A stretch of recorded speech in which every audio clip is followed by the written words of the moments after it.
And I think first off, let's just talk about Jonathan Kamara. The most recent commitment happened last weekend. He committed after he took his unofficial visit to campus. That visit happened the week prior. He went with his uncle. He goes by the nickname John John. He's got a really fascinating story. Born in Liberia, moved to the U.S. with his uncle, lived in Philly for a while, then was down in Arizona at Desert Edge. And then he went to go live in Orlando for 1 year. And I'll pull up his high school tape here in a second. And that was where he played his junior season. And then he moves back to Arizona, wants to play with some of his old high school teammates. And KU finds him and really latches on. Kevin, I guess, throughout the course of this recruitment, what were some of the things that kind of stood out to you? Because I just look at it and I think this recruitment overall just checks a lot of boxes for Kansas. So what kind of caught your attention, and then I can kind of dive into it more?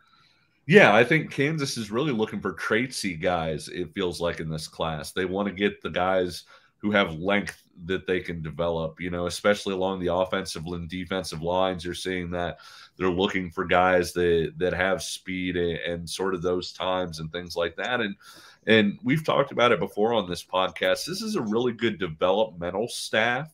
If you give Scott Fuchs an offensive lineman who has the right kind of frame and length and things like that, you can depend on him to teach him sort of the nuances of the position. You can't teach a guy to have the right kind of length or the right kind of body or things like that. And looking at Kamara in particular, you and I have talked about this, off the show.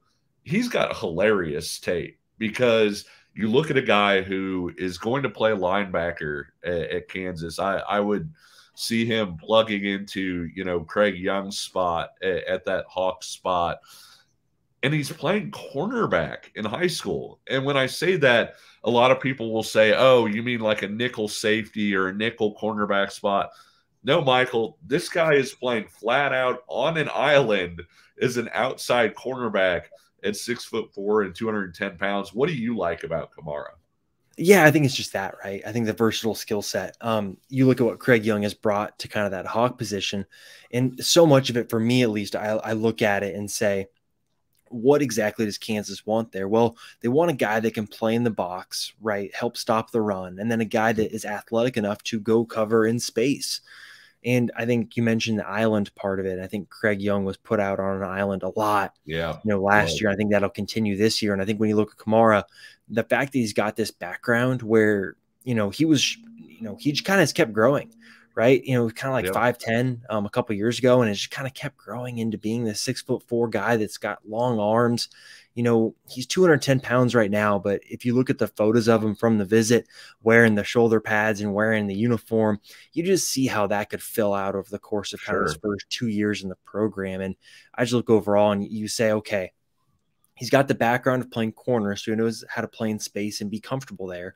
Well, he's also got this kind of physical knack that you see on tape, right? Where he's not afraid to go make tackles. And I think if you got one criticism of Craig Young, he plays like a wide receiver sometimes. And that's totally understandable. He was a wide receiver in high school, right? That's what he was. And he switched positions in college. But I just think with Kamara, you see some of those defensive instincts that, maybe someone that hasn't played defense for their whole life may not have. And so I think you look at the ceiling and the projection for someone like him, right? I think it is athletically. I'm interested to see how he does, right, at Kansas.